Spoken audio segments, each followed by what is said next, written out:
Greetings. My name's Gaudry, and this is Change the World, as you'll know, if you watch regularly. And I like to bring on guests who are, would you believe, changing the world. Today we're talking nature, we're talking Nanaimo, and we're talking the Nanaimo Area Land Trust with Dean Gaudry, my guest, who is one of the founders of the Land Trust. And you have a separate career apart from that of 30, 40 years in the pub industry. Yes. Which we're not talking about. No, But we should be having a good brew here. What got me interested You were there at the very beginning. I was at the beginning, yes. So for viewers, when we say NALT, it means NALT, Nanaimo Area Land Trust, NALT. We'll use that phrase a lot. Yes. And you were there at the very beginning. How did it get started? Well, we started with an organization called VITAL. We call Vancouver Island Transportation and Land Use was our original area of interest, and myself and Barbara Hurston were the main people in VITAL. Barbara Hurston, she was the driving force really for NALT to come into fruition. And this is 30 years ago when you were just a kid, right? I was just 36, yes. And so... Well, you must have had a love of nature for a long time, I figure. I had been in the forest industry, yes. And I was also very, very interested in trees in particular. Right. Yes.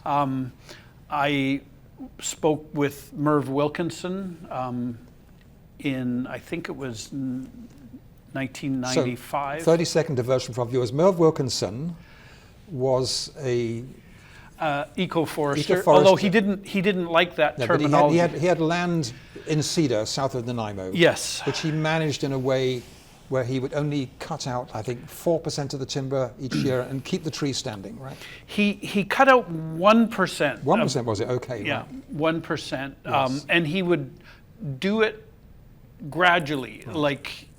Yeah, I could go into a whole... What I'm reading between the lines is, as a forester, you liked this close to nature way of doing logging. Yes, he truly was trying to find the balance where you could have a forest and continue to have...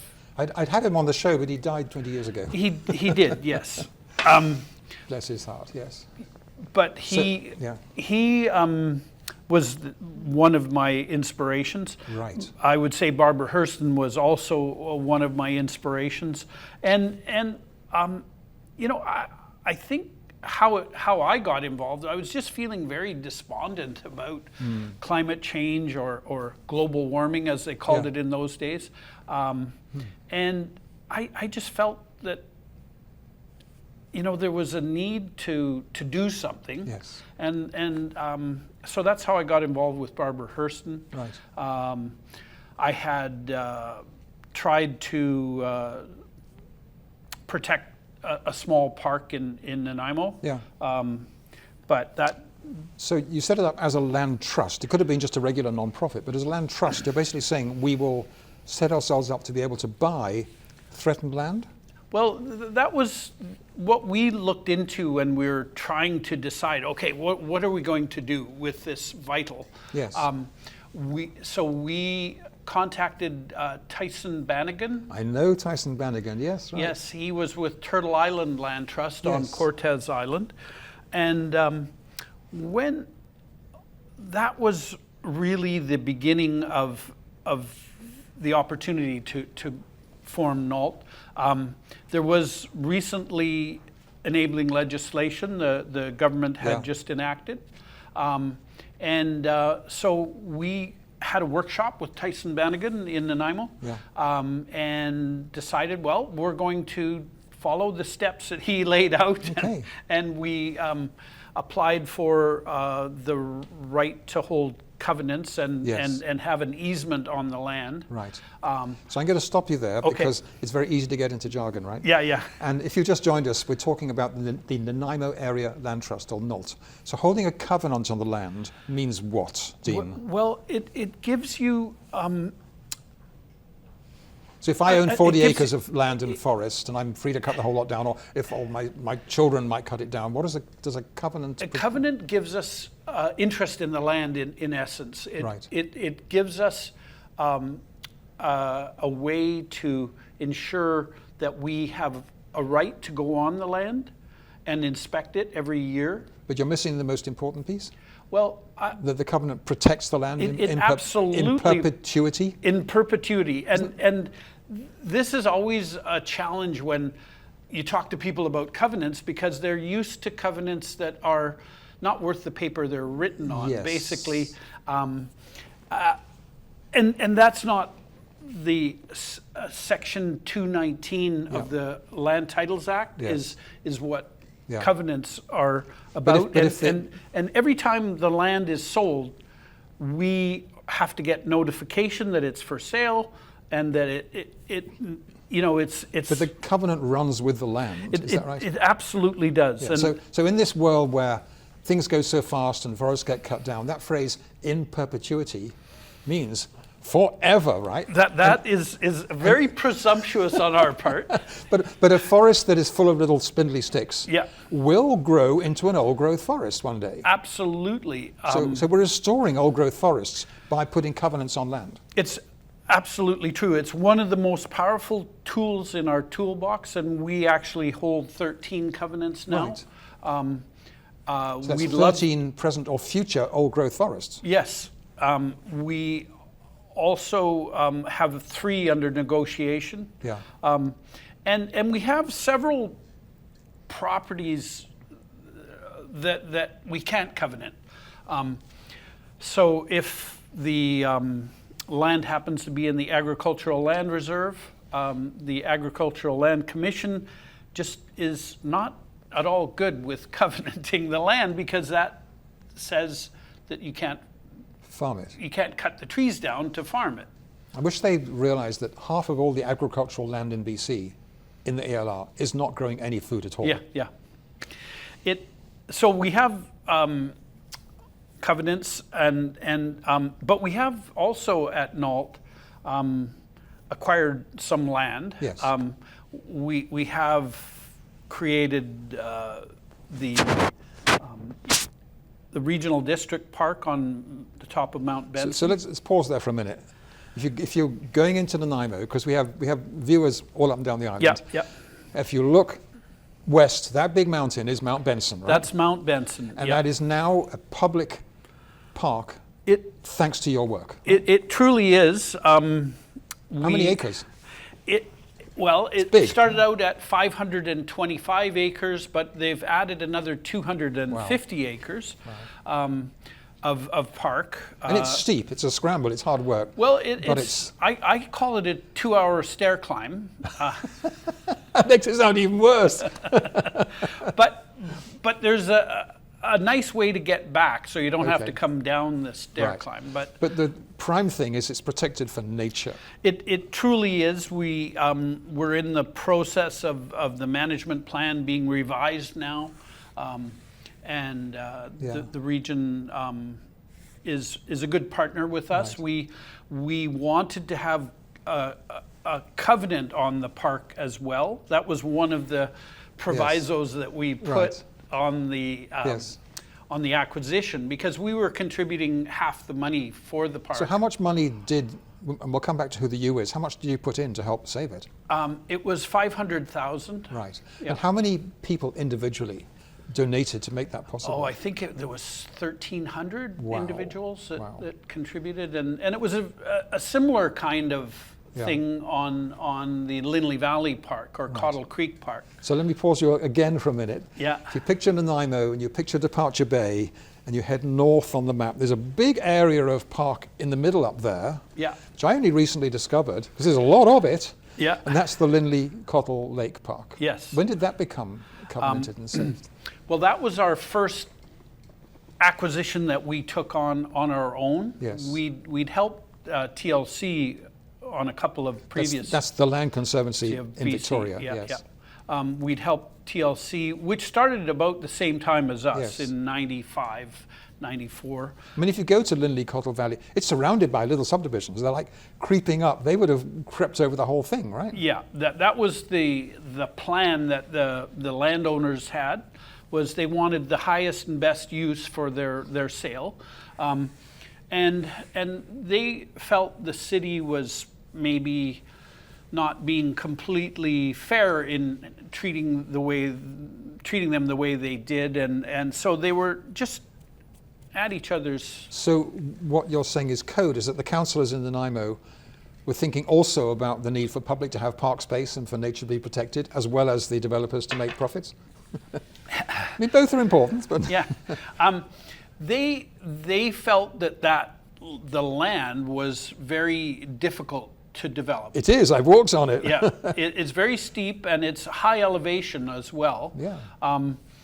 And so there was a sense that it might be good to have Yeah. as park. Great. And eventually we got the two parties together. Yeah. We paid not half the price Yeah. because the appraised value came at 2.6 Million. 2.06 million. Okay, oh, right, 2 million. And we paid again 500,000 Right. towards that. And again, a whole bunch of donors. Yeah, there was more in. donors. There was, I think, How long does it take for a campaign to save Mount Benson or the Linley Valley Cottle Park? How many years, how many months? What is it? In that kind of campaign where we're responsible for a substantial part of the overall cost, we kept getting extensions. Yes. So it was, I would say, a couple of years on the Linley Valley, Right. and nearly the same amount on Mount Benson. Yeah. 2 years of Yeah. really hard slogging. But it's, yeah, it takes time to launch a campaign. How many individual members do you have in the Nanaimo Area Land Trust? I think it's just over 400 now. 400, wow. Yeah. So they're all supporting the cause, chipping in money, helping tell their friends about it, all that sort of stuff? Well, they're you know, our membership dues are only $20 a Right, year. yeah. But so that's not significant Yeah. but we have the PAC members. What PAC is? That's the pre-organized, pre-authorized giving. Okay. So they can put it on their Visa or MasterCard or Right, yes, yes. and just make a monthly donation. And do you have elderly people, looking at my own grey hair, writing knelt into their wills? Oh yes, that. You know, we've had As a major bequeathments in the last 3 years. We've had one every year. wow. Yeah. So then you can know that when you I mean, frankly, everyone who owns a house these days, it's worth $1 million structs. And if you happen not to have children, you can pass it on to the community or to nature. Even if you have children, you can still pass on a portion of your Yes, yes. estate to Yes. NALT. Right. What we've found is there's people that have maybe 10 or 12 organizations that they're donating to. Yeah. And so when we get the bequeathment check, there's often a list of other Right, yeah. organizations Yeah. that have Yeah. gotten. So 30 years is a long time to keep going. So did you have, first of all, a big party to celebrate the 30th birthday? We did. We had a big volunteer party Yeah. where we met at Beban Park, and Right. yeah, that was great. It was amazing to see all of the people that Yeah. you know in one room. It was And did you great. set a goal to double your membership by the end of this year or something like that? Well, we have a membership committee. I'm looking at the viewers here. They want to double their membership by the end of this year, right? Yes. And they have a website. It's nalt.bc.ca. I'm not sure. The Nanaimo Area Land Trust, Yeah, right? yeah. $20 a year membership. There you go. Easy one. Yeah. Yes, it's great. So, yeah, we did the Linley Valley campaign in I think that was 2001. Okay. 2002. 25 years ago then, right? Yeah, yeah. What are the current campaigns? Well, there's several. There's the big one we're working very diligently on right now is the Hamilton Marsh, which is just outside of Qualicum Beach. Okay. North or south of Qualicum Beach for those who are visiting up there? It's just across the highway. Oh, west, in other words. West, okay. yes. Gotcha. It's 990 acres. Yeah. Yes, it's about 2/3 forest, I think, Yeah. and there's 360 hectares. Well, it's 360 hectares the overall. Yeah. And I would say it's really mature second growth. So what is the 1/3 that's not forest? Is that the marshland? That's the marshland, yeah. And is there any agricultural land around No, it or associated with it? not on the. So do you, in the Yellow Point Ecological Society, when I bring this up, I get pushback, right? Do you ever think about if we allowed 10% of the forest to be developed for affordable housing, that would help pay for the rest, saving the forest? Yeah. Do you do that mental calculation sometimes? I don't, Yeah. because what we're trying to do is save forest land. There are a lot of organizations that are doing density swapping Yes. and that kind of thing. Yeah. And certainly we would work with Right. an organization that was trying But to do is the that. is the land zoned for development at the moment? It's forest land. It's owned by Island Timberlands. So that's a minimal amount of housing allowed at all then, like one house per 40 acres or something like that. Yeah, I would be surprised So if if you, how many acres? 990. So if you're allowed one house per 40 acres, that's an average, that's about 20 houses. You could do a density swap for those 20 units. It's part of a deal? I don't know how that would work in the Hamilton Marsh thing, but it's one of the tools you can utilize for certain. And does the public go in there and enjoy the land at the moment? Just off the record? There's a whole society up there that's one of the funders that is. Okay, so you're working in partnership with the group in Qualicum? Yeah, yeah. Wow. Yeah, we have. How much do you need to raise? Well, ultimately, by March, we have to raise $7 million. We're on the hook for just $250,000 of that. Okay, 250,000. Yeah. Who are the other partners? There's the city of the town of Qualicum? No, it's the what is it? The BC Parks Foundation. Okay, yeah. There's the Hamilton Marsh Protection Society, I think it is, and then there's the Mount Arrowsmith Eco. That thing they do. Yeah. No. Yeah, the biodiversity. Do you do organized walks through for people to fall in love with it? Well, that's what we did on Mount Benson and Lindley Valley. Yeah, right, we did the walks, yes. and there's actually a thing happening tonight in Nanaimo about Hamilton Marsh. So I remember when the Western Canada Wilderness Committee was saving big parks in the 1990s, they would get people in there walking and going wow and falling in love with it and then opening up the checkbooks. Yeah. We have taken a page out of that with regard to Lindley Valley and Mount Benson. Yeah. Those approaches were very, very useful. Right. Are there other parts of Greater Nanaimo that you'd like to preserve? Once when you have succeeded in this one, what's next on the list? Well, I know that we were very, very focused very recently on the Harewood Plains.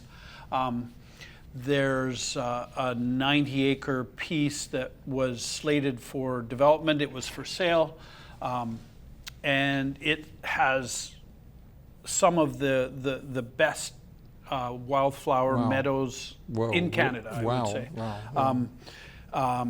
Yeah, it's truly spectacular. And where is that at? You know, if you are in the south of Nanaimo, Yes. it's just off the highway. Yeah. On the west side of the highway. Okay. Yeah, it's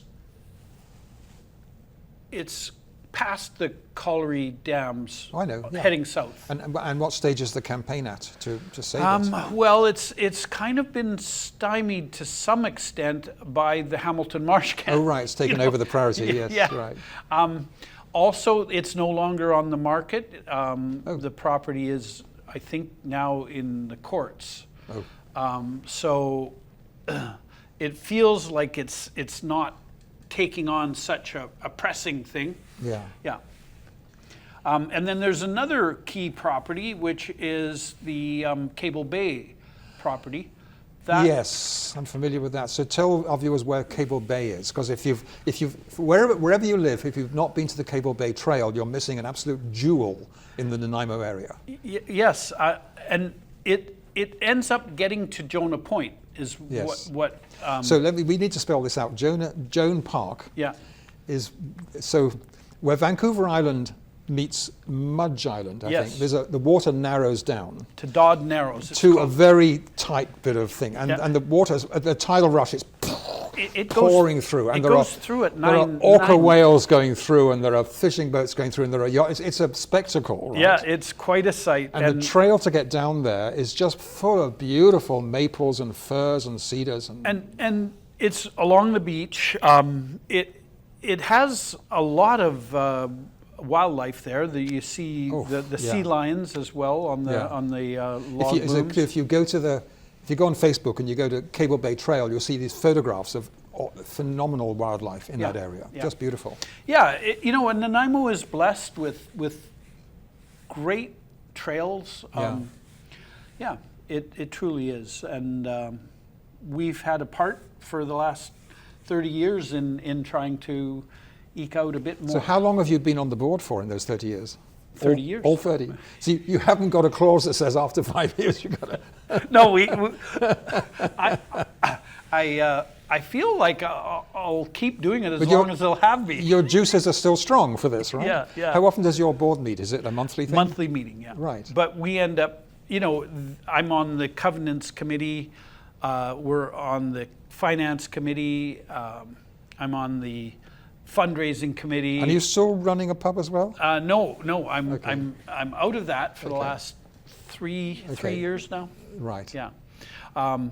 And you must have made so many good friends through all this. Oh, I have met so many people from the environmental movement, but Yes. also through the pub business as well. All right, yes. And I still have a liquor store. Did you, what was the pub called? The Windward The pub. Windward. When you ran the Windward pub and there was a campaign going, did you have a levy on a pint of beer to have an extra chip in? Did you combine the two sometimes as fundraising for your... No, I didn't do that. That's tithing, like... Well, yeah, it's a good idea. It's something that I... Like drop a $2 coin in the bottom of your glass, something like that. Yeah. It's something that has come up recently, actually. But I think at one point I'd like to keep business and... Yeah, but there's a challenge for all of us in this realm of multiple different sources of information. Mm-hmm. When we were younger, there was just the Nanaimo paper and the Times Colonist and the BBC or CB. That was it. Yeah. Now you've got 5,000 different information sources. Yes. And people get stuck over there. They might live in Nanaimo and never hear of the Nanaimo Area Land Trust. And so breaking out of those bubbles to get people to know what you're doing and get to that 1,000 members, Yeah. that's a challenge for all of us, that kind of thing, right? It truly is. And what we felt is like we really wanted to get involved in a campaign. Yes. Again, because it's been a number of years since we were... Well, that's how you get volunteers involved. Yes. You can be on an email list and get newsletters along with, but it's fun to do stuff with other people, whether it's pulling out invasive plants or, leading a hike to get fundraisers, that sort of stuff? Well, that's one area that NALT has really upped its game. We have the stewardship committee, which we've hired a stewardship coordinator, Linda Borman, and it is a beautiful organization as far as just getting people involved. But you have to raise funds to pay your staff, We do. as well as buying the land. We do. Yeah. And we have some great funders. We have the Lotto Corp. Okay. They fund us to $63,000 a year. Right. So every time you make that bet, a little slice is going to... It's kind of ironic because I've never been a gambler. I just haven't. Do you know, every time you take on a new project in NALT, you're gambling. You're saying, you're betting that we can do this. Yes. You're taking a hazardous... A leap of faith in a sense, yes. Yeah. So look, we've got 2 minutes to wind up with. I want to make sure that people know how to get in touch with NALT.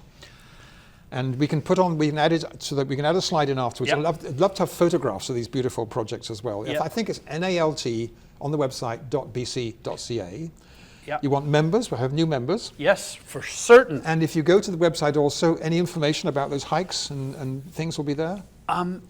There will be information about the campaign for the the Hamilton Marsh. Yes. And now look, let's talk straight to camera here and Yep. give people an appeal of why they should support the Nanaimo Area Land Trust. Well, because we're doing the work. We're doing the preservation work in the Nanaimo area. We've contributed to the park base of the Nanaimo area, and we're going to continue. And everyone needs parks, the green space to breathe, and Nanaimo's got them. Thank you for your work in NALT. Thank you for and having for all me. of your volunteers. It's fabulous service you're doing to the community, right? Yes, thank you very much. So my guest has been Dean Gaudry with the Nanaimo Area Land Trust. I'm Guy Dauncey. This has been our show called Change the World. And I hope you enjoyed it. If so, tune in next week for another scintillating conversation on something completely different. Thanks for watching. Bye-bye.